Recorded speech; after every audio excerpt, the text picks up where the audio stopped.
சைவ விருந்து சேனலுக்கு உங்களை அன்புடன் வரவேற்கிறோம். மழைக்காலமாக இருக்குது. தொடர்ந்து மழை விடாமல் பெஞ்சிட்டு இருக்கிறதுனால குளிராகவும் இருக்குது. இந்த குளிரில் சூடாக ஒரு சூப்பு செஞ்சு சாப்பிட்டா எப்படி இருக்கும்? வாங்க உடனே வாழைத்தண்டு சூப்பு நம்ம சேனலில் செஞ்சு சாப்பிட்டுடுவோம். அதுக்கு முன்னாடி இது வரைக்கும் நம்ம சேனலை சப்ஸ்கிரைப் பண்ணலன்னா உடனே சப்ஸ்கிரைப் பண்ணிடுங்க.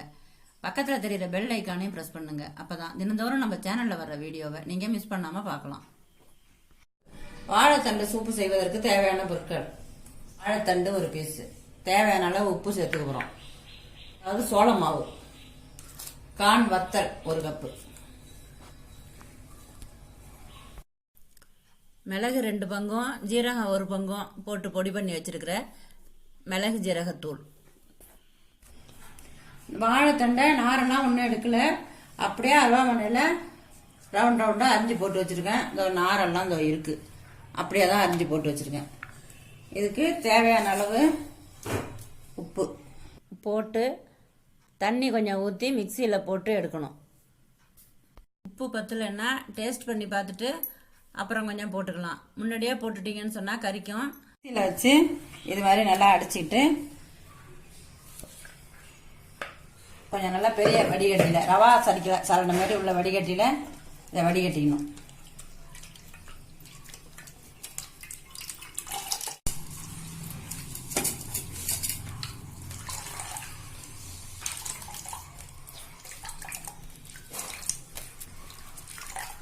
சக்கையும் நாரும் வந்துச்சு, இதை தூக்கி போட்டுற வேண்டியதுதான். இப்போ உப்பு போதுமானு பார்த்துக்கலாம். அதான் ஒரு கரண்டி உப்பு போட்டது இதுக்கு கரெக்டாக இருக்கு.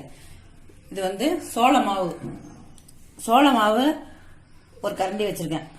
அதை அப்படியே போட்டு கரைச்சிக்கிறோம்.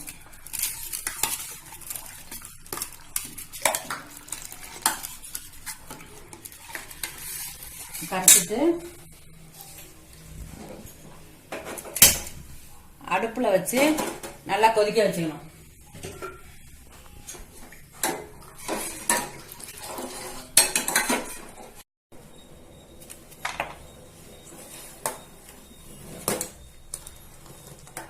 இப்ப வாழைத்தண்டு சூப்பு கொதிச்சு போச்சு.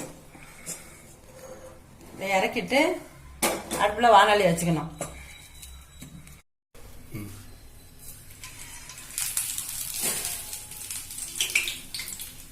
எண்ணெய் காஞ்சிருச்சு. இப்ப கான் வத்தலை போட்டு பொரிச்சிடலாம்.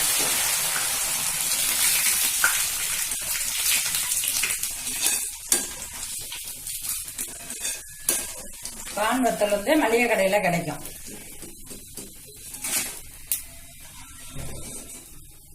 பொரிச்சு ஒரு பாத்திரத்துல எடுத்து வச்சுக்கணும். ஒரு பவுல் எடுத்து பவுல்ல ஒரு 2 கரண்டி எடுத்து வச்சுக்கலாம்.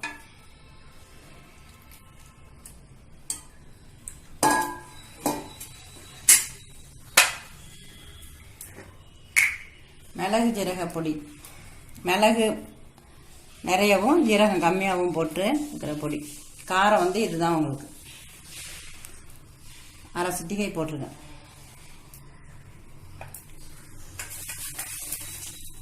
கான் வத்தல் போடும்.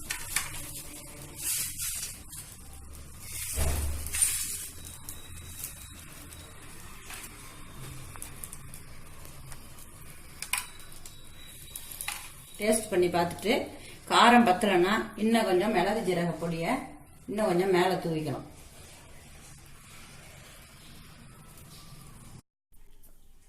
மலச்சிக்கலுக்கு வாழைத்தண்டு சூப்பு மிகவும் ஏற்றது. வாழைத்தண்டு சூப்பு ரெடி ஆயிடுச்சு.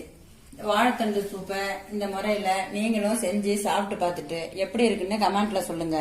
இந்த வீடியோ உங்களுக்கு பிடிச்சிருந்துன்னு சொன்னா லைக் பண்ணுங்க, ஃப்ரெண்ட்ஸுங்களுக்கு ஷேர் பண்ணுங்க. நம்ம சேனலை மறக்காம சப்ஸ்கிரைப் பண்ணுங்க. பக்கத்துல தெரியுற பெல் ஐக்கானையும் பிரஸ் பண்ணுங்க. அப்பதான் நம்ம சேனல்ல தினந்தோறும் வர்ற வீடியோவை நீங்க மிஸ் பண்ணாம பார்க்கலாம். நன்றி, வணக்கம்.